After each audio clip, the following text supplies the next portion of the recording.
if the measure of acceptance before God is kind of like a graded on the curve morality, then that kind of objection would make complete sense. But like I said before, you have to have the right assessment of the problem before you can get the right solution. If you are under the impression that living better than the next guy, or better than the status quo, or at least at the status quo and not as bad as the worst guy, is what matters before God, well then, of course, it would be foolish to make certain claims, the kinds of claims that Christianity makes, over and against other people of other religions who have, arguably morally superior lives. There are a lot of people of other religions who have a lot more morally superior life than me, but that's hardly the point. The hospital can be filled with people that are sick, and some could be really sick and some not so sick, but they all have a disease that needs to be cured. There are no perfectly healthy people living when it comes to moral things, because everyone has violated the law in some fashion.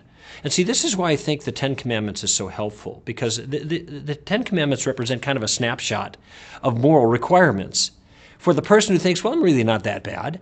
I'm better than the next guy. I mean, why wouldn't God accept me? You start, okay, what are God's standards? And you can start going down the list. Have you ever put anything before God in your life? Have you always honored him as you ought to? Have you ever disobeyed your parents? Have you ever taken something that wasn't yours? Have you ever wanted something that wasn't yours, coveting? Have you ever wanted a woman that wasn't yours, to the men? And, you start going down this list, and that's when people start squirming, because they realize no matter how good they have been, there are all kinds of violations of just those 10. Notice that none of those speak of pride. Yet we know pride is a vice and not a virtue, and it's one we all participate in. So it didn't even touch on the biggest one. When you start getting into the details, when you let God's standards begin to inform your behavior, you realize, gosh, I'm not doing so well. I'm not doing as well as I thought I was. And this is the point. You may do a lot better than me. Somebody else may of a totally different culture, different religion, can do 10 times better than both of us. But that's hardly the question. People say, well, I'm no Hitler.